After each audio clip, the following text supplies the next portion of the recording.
आणि आता बघत पुढची बातमी. कोस्टल रोडला विरोध करणाऱ्या कोळी बांधवांची आज मनसे अध्यक्ष राज ठाकरे यांनी कोळीवाड्यात जाऊन भेट घेतली आहे. कोस्टल रोड बद्दल कोळी बांधवांच्या नेमक्या समस्या काय आहेत ते त्यांनी ऐकून घेतलं. तर आज दुपारी उद्धव ठाकरे यांच्या हस्ते कोस्टल रोडचं भूमिपूजन होणार आहे.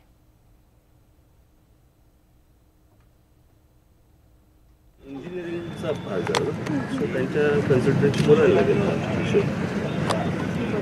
शेवटी हा आता फ्लायओव्हर बांधताना किंवा ब्रिज बांधताना त्यांनी मध्ये गॅप ठेवलेलेच आहेत ना. तुम्हाला ज्या भरायच्या आहेत तर तुम्ही लोड कुठे टाकू शकता, तो इंजिनिअरिंग स्ट्रक्चरचा भाग झाला. टेक्निकल विषय त्यांना या सगळ्यात आपण घरात नाही का करत. पॉसिबल आहे पॉसिबल काय नाही, या सगळ्या गोष्टी पॉसिबल असतात. प्रश्न असा आहे की तुम्ही जर ॲडमेंटच असाल मग संघर्ष होतो ना. एकूणच या संदर्भात विवेक कुलकर्णी आमचे प्रतिनिधी आपल्या सोबत आहेत. विवेक, आपण पाहिलं कोळी बांधवांच्या समस्या जाणून घेण्यासाठी राज ठाकरे यांनी कोळेवाड्यात जाऊन त्यांची भेट घेतलेली आहे. तर दुसरीकडे याच खरं तर आपण पाहतोय कोस्टल रोडचं उद्घाटन आज उद्धव ठाकरेंच्या हस्ते होणार आहे. तर या राज ठाकरेंच्या कोळी बांधवांच्या भेटीवरती आता शिवसेनेकडून काय प्रतिक्रिया आली आहे का?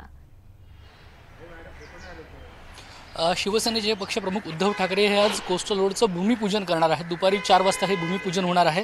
पण त्यापूर्वीच राज ठाकरे यांनी वरळी इथं जाऊन कोळीवाड्यात कोळी बांधवांची भेट घेतली.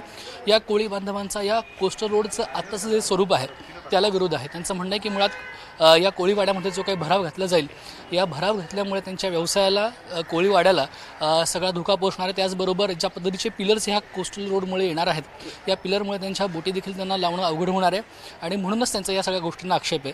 हीच तक्रार घेऊन ते काही दिवसांपूर्वी मनसे अध्यक्ष राज ठाकरे यांच्याकडे गेले होते. त्यांनी आपली तक्रार त्यांच्या कानावर घातली आणि राज ठाकरे त्याच्यानुसार आज त्यांची नेमकी समस्या काय आहे त्या जागी जाऊन त्यांनी त्याची पाहणी केली, तिथल्या स्थानिकांशी चर्चा केली आणि राज ठाकरे आता पुढच्या काही दिवसांमध्ये मनपा आयुक्त अजय मेहता यांची भेट घेतील आणि यातलं काही टेक्निकल सोल्युशन कसं काढता येईल याच्या संदर्भात ते चर्चा करणार आहेत. आपण हे लक्षात घेतलं पाहिजे की हा शिवसेनेचा ड्रीम प्रोजेक्ट असलेला जो प्रकल्प आहे त्याचं भूमिपूजन उद्धव ठाकरे आज करत असताना त्याच दिवशी राज ठाकरे हे कोस्टल रोडच्या वरळी इथल्या ठिकाणाची पाहणी करत आहेत. त्याच्यावरून एका पद्धतीने शिवसेना आणि मनसे समोरासमोर येणार हे निश्चित दिसतं. कारण राज ठाकरे हे देखील म्हणाले आहेत की जर प्रशासन आडमुठेपणाची जर भूमिका घेत असेल तर मात्र संघर्ष अटळ आहे. त्यांचं म्हणणं आहे की मुळात एखादा प्रकल्प राबवताना स्थानिकांची नेमकी त्याबद्दलची भूमिका काय आहे हे जाणून घेतलं पाहिजे. पण तसं न करता जर प्रकल्प रेटला जात असेल तर संघर्ष अटळ आहे. अजय मेहता यांच्यासोबत जी चर्चा होईल त्यातून काय नेमकं निघतं हे बाहेर हे बघावं लागेल, नाहीतर मग पुन्हा एकदा शिवसेना विरुद्ध मनसे असा संघर्ष आपल्याला पाहायला मिळेल. स्वाती. अगदी विवेक, आणि याच अनुषंगाने आज दिवसभरात नेमकं काय काय होतंय हे आपल्याकडून असं जाणून घेत राहणार आहोत. तुर्तास धन्यवाद या माहितीसाठी. तर शिवसेनेचं ड्रीम प्रोजेक्ट असलेल्या कोस्टल रोडवरून आपण पाहतोय राजकारण रंगताना बघायला मिळतंय.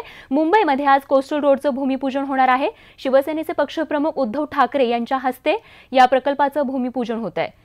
पण या कोस्टल रोडवरून चांगलंच राजकारण रंगलं आहे. कारण एकीकडे उद्धव ठाकरेंच्या हस्ते आज उद्घाटन होत आहे, तर दुसरीकडे कोस्टल रोडला विरोध करणाऱ्या कोळी बांधवांची राज ठाकरेंनी काही वेळापूर्वीच भेट घेतली आहे. आणि महत्त्वाचं म्हणजे कोस्टल रोडच्या उद्घाटन सोहळ्याला मुख्यमंत्र्यांना निमंत्रणच देण्यात आलेलं नाहीये.